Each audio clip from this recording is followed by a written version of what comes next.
तो lifestyle has many pillars. पहले तो हम अंडरस्टैंड कर ले कि जेनेटिक्स क्या है और लाइफस्टाइल पे हम क्यों इतना फोकस करते हैं। तो 2 थिंग्स, जेनेटिक्स जो हम अपने माँ बाप से, जीन्स ऑब्वियसली हम उनसे लेते हैं, right, and we can't change our parents, तो जो है वो है। लेकिन इसका मतलब ये नहीं है कि if your parents had certain, अगर उनको हार्ट डिजीज था या आपको उनको डायबिटीज़ था कि आपको होना ही होना है, that is not your fate. ये गलत बात है। तो how do we change that? That's something called epigenetics. Epigenetics मतलब genes load the bullet and your lifestyle pulls the trigger. So we prevent pulling the trigger by lifestyle. तो lifestyle में हम nutrition को focus में करते हैं. Then there is stress reduction, very very important. Sleep कैसे करना है, sleep पर क्यों ध्यान देना है, sleep is very very important pillar. Breathing कैसे करनी है, supplements कौन से देने हैं, और exercise क्यों करना है, क्योंकि लॉन्जेविटी के लिए, हेल्थ स्पैन के लिए ये सब 6 चीज़ करना ज़रूरी है, एंड सही तरीके से, राइट। सबकी लाइफस्टाइल थोड़ी अलग होगी क्योंकि आपका गट माइक्रोबायोम मेरे से अलग है, आपका जेनेटिक पूल मेरे से अलग है, आपका ब्लड रिपोर्ट मेरे से अलग है। That being said, certain principles सबके लिए सेम है, तो we can talk about those principles. फिर आप ये प्रिंसिपल्स के नॉलेज ले सकते हो। अगर आप सिर्फ उतना फॉलो करो आपको बहुत फ़र्क मिलेगा। फिर उसको अगर आप फाइन ट्यून करने वाले हो, फिर आप दूसरे चीज़ के लिए डॉक्टर के पास जाके कह सकते हो कि मैंने अभी इतना कर लिया, अभी इसके बाद क्या करना है। लेकिन अगर आपने इतना भी नहीं कर लिया तो बाकी का कोई फ़ायदा नहीं। फॉर इंस्टेंस, मैं अभी I don't remember, some magazine called me up and they were taking an interview and said अभी लेटेस्ट सुपर फूड कौन सा है। Okay, Why are you asking me this question of superfood? ये इतना trending topic है इसलिए आप पूछ रहे हो। मेरा अगर डाइट खराब है और मैं अगर प्रोसेस्ड फूड खा रही हूँ, कॉर्नफ्लेक्स खा रही हूँ सवेरे और बिस्किट खा रही हूँ, और फिर मैंने अश्वगंधा ले लिया और टर्मरिक लाटे ले लिया और मशरूम्स ले लिए, कुछ फर्क पड़ने वाला है? कुछ नहीं फर्क पड़ने वाला है। पहले बेसिक्स को ठीक करो, बाद में सुपर फूड ऐड करो, फिर आपको बहुत फर्क पड़ेगा। तो get your basics right first. ये don't go by trending terms और सुपर फूड और सप्लीमेंट्स कौन से लेने हैं, अगर मैं मैग्नीशियम खा लूँ तो मुझे इतना फर्क पड़ेगा। कुछ नहीं होने वाला, पहले बेसिक्स। ऐसा एक ऑब्जर्वेशन भी है मेरा, और ऐसा इंटरनेट पर भी बहुत ज़्यादा चल रहा है कि जो इंडियन डाइट है, it is full of carbs. Yes. So we eat a lot of carbs and therefore we have become the diabetic capital of the world. हर चौथे आदमी को फैटी लिवर प्रॉब्लम है। Yes. हम ये सब डिस्कस कर रहे थे। तो ये फुल ऑफ कार्ब्स है और इसे कैसे चेंज किया जाए, क्या खाया जाए। मैंने कई सारे लोगों को देखा, जैसे अभी यहाँ पे पीछे हमने अभी बात करी तो आपने सुबह ब्रेकफास्ट में क्या खाया, तो अभी किसी ने बोला भैया मैं तो बिस्किट और चाय पी के आया हूँ। और मैंने ऑब्जर्वेशन करी कि सुबह सुबह दिल्ली में क्या ट्रेंड है, आप सैटरडे संडे देखोगे ना तो ये छोले भटूरे वाले जो होते हैं ना, ये इतने मतलब फुल होते हैं कि इनका 10 बजे तक सारा स्टॉक खत्म हो जाता है। सो ये छोले भटूरे खाना सुबह सुबह, आलू के पराठे खाना और चाय के साथ रस्क लेना, फैन लेना, मट्ठी लेना, ये बहुत ज्यादा है। और लोगों को मुझे लगता है कि शायद उन्हें पता भी नहीं है कि उन्हें ब्रेकफास्ट में खाना क्या चाहिए। सो इसके ऊपर अगर हम बिल्कुल गेटिंग द बेसिक्स राइट्स की बात कर रहे हैं तो क्या खाना चाहिए, और जो ये इंडियन डाइट है फुल ऑफ कार्ब्स है, तो ये कितना सच है और उसमें क्या चेंजेस हो सकते हैं? 80 लाख, आज के दिन में 80 लाख इंडियन को डायबिटीज है, और ये नंबर में हम लोग प्री डायबिटिक्स को काउंट ही नहीं कर रहे। लोग जिसको इंसुलिन रेजिस्टेंस है उसको काउंट नहीं कर रहे। तो अगर हम उन सबको काउंट कर लेंगे, I think 80% of our population will be in that.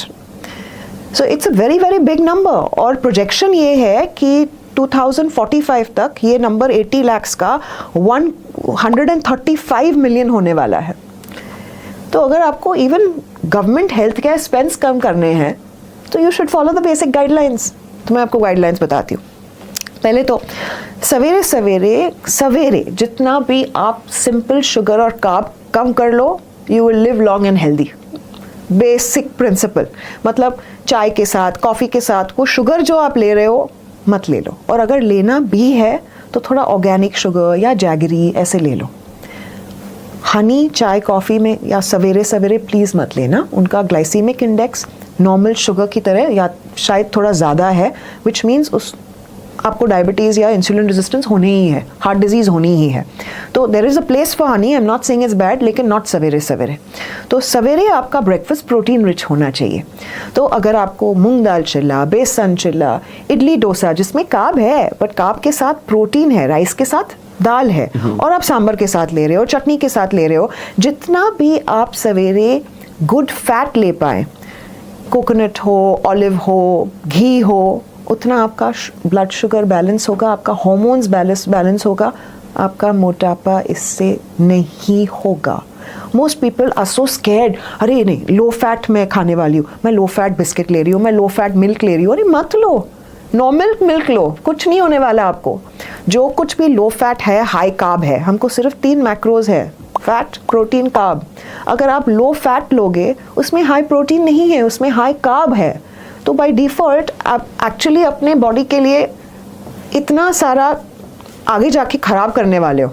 तो इससे अच्छा आप लो फैट कुछ मत लेना, किसी को भी नहीं लेना चाहिए low fat, even people with heart disease.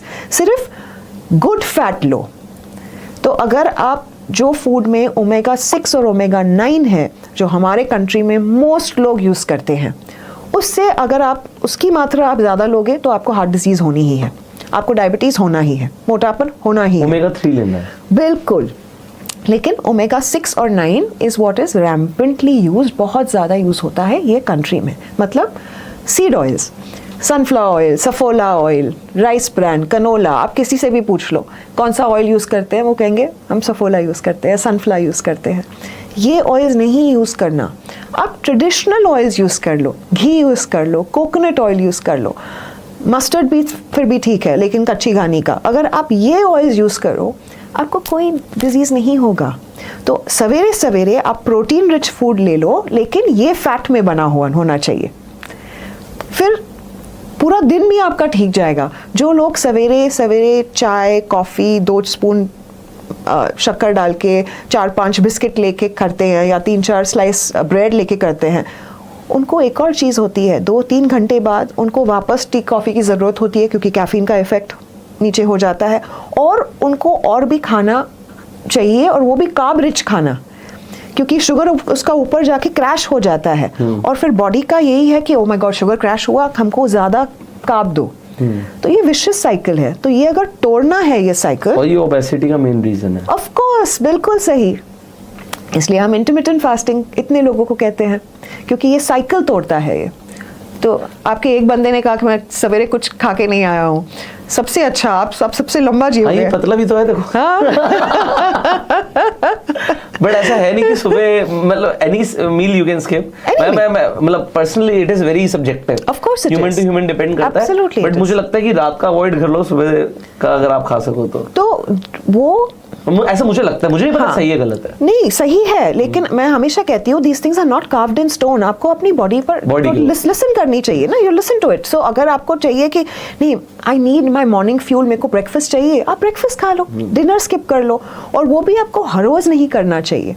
C there is something called metabolic flexibility, which means आपको 7 दिन के लिए कुछ एक चीज नहीं करना चाहिए। तो जो लोग 7 दिन फास्टिंग करते हैं वो मेरे बुक्स में अच्छी बात नहीं है। तो छठे दिन जलेबी खाओ या आप वो छोला भटूरा खा लो, कोई बात नहीं, जलेबी फ्राइड शुगर है। बट मुझे पता, आपने उसे सबसे वर्स्ट बोला तो मैंने इसलिए उसका नाम लिया। हाँ पता है, वही रील पता नहीं कैसे वायरल होगी और कितनी वायरल होगी, लेकिन इससे अच्छा छोला भटूरा खा लो, उसमें प्रोटीन तो है थोड़ी बहुत। ठीक बात है। अच्छा, और ऑयल भी है, अगर ऑयल वापस रीफ्राइड नहीं करना। सी फ्राइड फूड में ये प्रॉब्लम है, अगर आप कुछ भी फ्राइड कर लो ना तो एक बार के बाद वो ऑयल फेंक दो, जो बाहर कभी नहीं होगा, रेस्टोरेंट में कभी नहीं होता। इसलिए हम घर में भी जब बनाते हैं, और ऐसे नहीं है कि हमारे घर में कभी फ्राइड फूड नहीं बनता है, व्हाई शुड आई लाई। जब हम यूज़ करते हैं हम छोटे पतीले में फ्राई करते हैं, और ऐसे करते हैं कि फ्राई होने के बाद फेंका जाए वो ऑयल, क्योंकि रीफ्राइड करने से एक केमिकल है एल्डिहाइड, वो ज़्यादा हो जाता है और दैट इज कार्सिनोजेनिक, वो कैंसर प्रोड्यूसिंग है। मतलब कैंसर का मेन कॉज है कि आप one of the main causes, yes, बहुत कॉजेस है, it's one of the main causes, yes. But lot of people, specially people who are working, हमेशा बाहर खाते हैं। तो ऐसे लोगों को अगर वो हर रोज छोला भटूरा खाएं, जो भटूरा वो ही ऑयल में वो सड़क का आदमी या रेस्टोरेंट में 10 बार फ्राई कर चुका है, ये तो उसका हर रोज का हो गया। And that is cancer causing. Yes. So that is the problem. अब महीने में एक बार आपको खाना है, रास्ते का भी खाना हो खा लो. मैं कल रात को गाजर का हलवा खा रही थी दिल्ली में. ठीक है. ऐसा नहीं हो सकता ना कि दिल्ली में. बट वो बार-बार ऑयल में दिक्कत नहीं. क्या पता है, मतलब वो घी में होता है mostly, but we don't know ना हाउ इट इज डन. लेकिन मैं I enjoyed it also, but मैं हर रोज नहीं करती. एग्जैक्टली. तो जो कुछ भी करना है जुडिशियसली ऐसे कर लो कि हर रोज हैबिट ना हो, और थोड़ा थॉट प्रोसेस हो के we have only one body to live in, that's your temple. तो बी लिटिल केयरफुल कि अगर करना है, मैं ये कर रही हूँ, ठीक है, मैंने छोले भटूरे खा लिए आज, रेस्ट ऑफ द डे मैं हेल्दी कर लूंगी, तो बैलेंस हो गया. और उसके बाद मेरा ट्रेनर एक बात बोलता है, जब मैं जैसे कभी बता देता हूँ यार आज मैं ना घेवर खा लिया, मतलब दिल्ली का घेवर थोड़ा सा फेमस है, तो अब कहता है when you eat bad feel good. खा तो लिया ही अब तूने, now at least feel good, do not regret, अब दोबारा से बैक टू द ट्रैक आ जाओ. I agree with him 100%. 100%. जब कुछ, मैं सब पेशेंट को कहती हूँ, जब आप कुछ कर लो ना, don't feel so guilty. Guilty करने से वो खा भी लिया और फिर मजा भी नहीं हुआ कि अरे मैं इस अभी. क्या होता है, कॉर्टिसोल लेवल वो स्ट्रेस की वजह से बढ़ जाता है. कॉर्टिसोल लेवल बढ़ने से 2 things happen. 1, cortisol is of course a fat storing hormone, तो जितना भी आपने खाया उससे डबल फैट स्टोर हो जाता है उससे. और कॉर्टिसोल स्ट्रेस की वजह से मेक्स यू हंग्रियर, तो आपको और भी खाने की, मतलब you feel like you want to eat more. इससे अच्छा enjoy what you eating on its own. Your body will tell you कि इतना खाना है और नहीं खाने की जरूरत है. सो अभी थोड़ी देर पहले आपने ना मिल्क के ऊपर बात करी कि मिल्क लेना है तो लो फैट ना लेके नॉर्मल ले लो आप, मतलब वो नॉर्मल मतलब full cream you were saying. अभी एक A2 मिल्क बहुत ज्यादा फेमस हो रहा है, so what is the difference? First of all मुझे नहीं लगता कि किसी को भी दूध लेना चाहिए. ओके. सो अबव जो बच्चे हैं टिल 12 years दैट्स ओके, क्योंकि उनका डाइजेशन की क्षमता बिल्कुल अलग है, very different from you and me, तो उनके लिए ठीक है. लेकिन कि पूरा दूध लेना चाहिए, बोन्स के लिए बहुत अच्छा है, ऑस्टियोपोरोसिस के लिए बहुत अच्छा है, कैल्शियम कहाँ से मिलेगा मुझे, बहुत सोर्सेज से मिलेंगे जो इन्फ्लेमेटरी नहीं है. अभी A2 क्या है, हमको 2 काइंड ऑफ प्रोटीन है मिल्क में, A1 and A2 casein protein. Okay. A2 बहुत इन्फ्लेमेशन प्रोड्यूस करता है.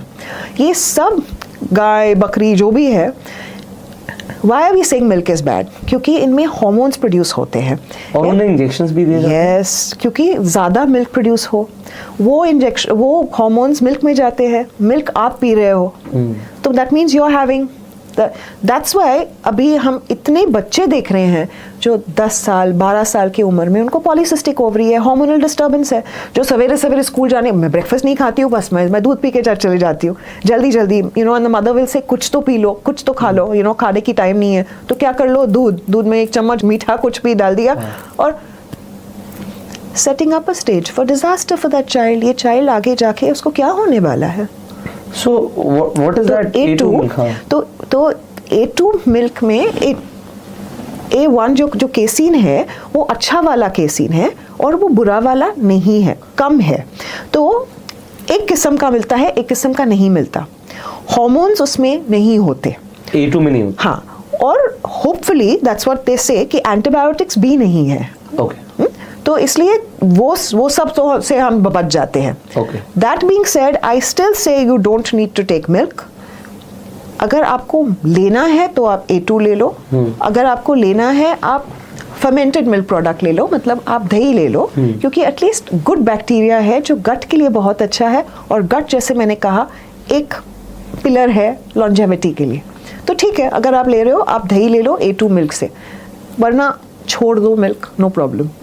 सो अभी अब now it's very personal now.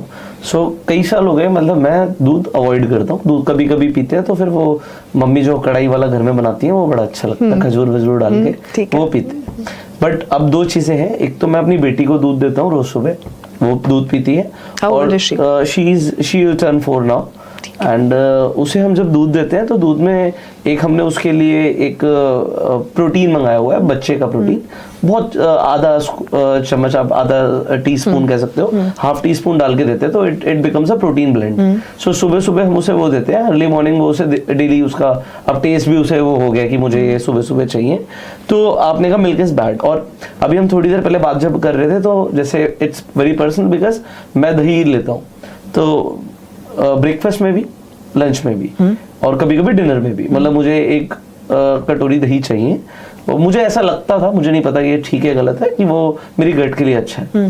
But अभी जब हम बात कर रहे थे कि डेयरी प्रोडक्ट्स ही नहीं लेने चाहिए, so why is it so? क्योंकि मैं पनीर भी लेता हूँ, तो एज अ वेजिटेरियन मुझे लगता है कि थोड़ा सा प्रोटीन के सोर्सेज हैं, या तो बीन्स में है, चने छोले राजमा इन सब चीज़ों में है, या थोड़ा सा डेयरी में है, अदरवाइज ऑप्शंस नहीं है। ओके, तो जैसे मैंने पहले कहा कि हेल्थ इज पर्सनलाइज्ड, तो आपका क्वेश्चन है कि आपको अगर दूध लेना है या नहीं, बिकॉज यू आर वेजिटेरियन, तो मैं आपके लिए क्वेश्चन पूछती हूँ, आपको कोई गट की इशू है? नहीं, कोई भी नहीं।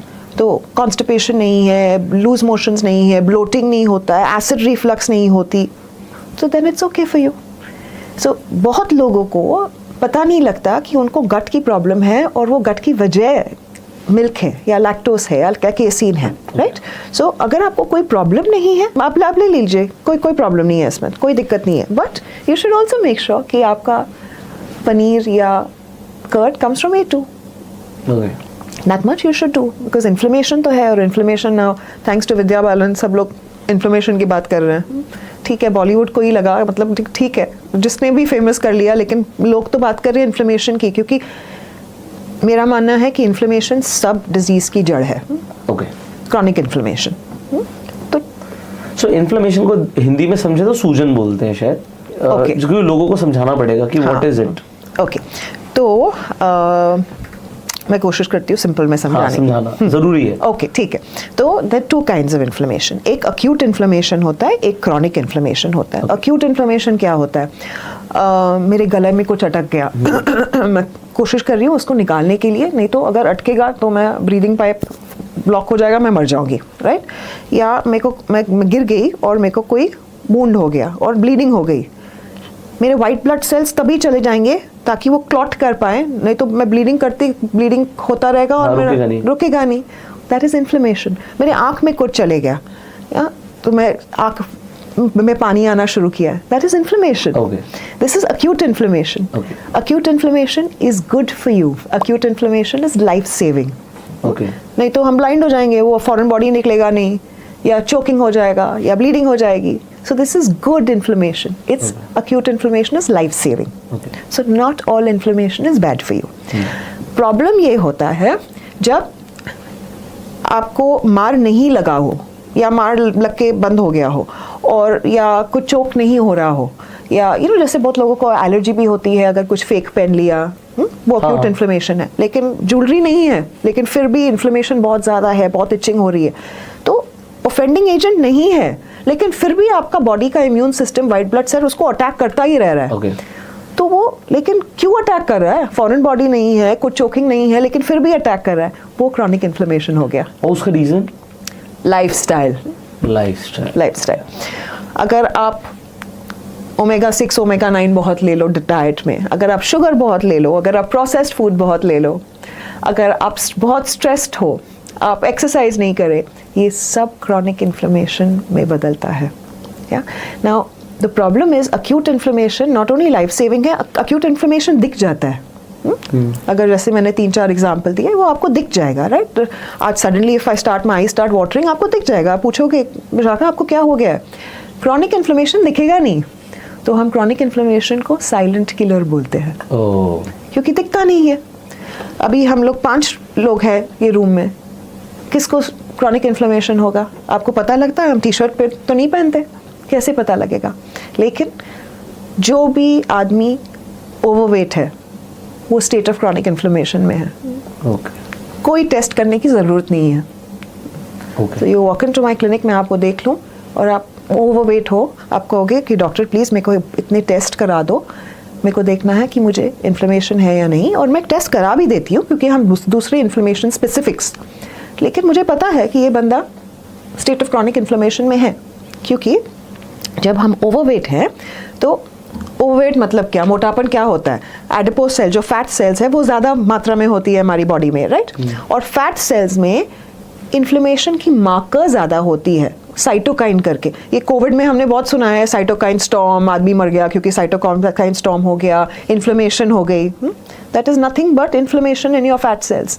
तो अगर आपके पास फैट सेल्स ज़्यादा हो, आपको साइटोकाइन ज़्यादा है, IL-6 ज़्यादा है, और वो इन्फ्लेमेशन, क्रॉनिक इन्फ्लेमेशन करानी ही करानी, वो होनी ही होनी है। तो दैट्स व्हाई आई सेड कि वैनिटी के लिए वेट मत कम कीजिए, रिड्यूस योर वेट ताकि आपको डिजीज नहीं हो आगे, that is most important. Chronic inflammation की वजह से डिजीज होनी ही है, क्रॉनिक इन्फ्लेमेशन की वजह से हार्ट डिजीज होती है, क्रॉनिक इन्फ्लेमेशन की वजह से फैटी लिवर होता है, क्रॉनिक इन्फ्लेमेशन की वजह से डायबिटीज होती है, सब कुछ क्रॉनिक इन्फ्लेमेशन की वजह से होता है। और वो सब लाइफस्टाइल की वजह से होता है। सब lifestyle, sure there is a 10% genetic marker, लेकिन 90% एपिजेनेटिक्स है। तो ये आपके हाथ में है, तो आप क्यों नहीं कर लोगे?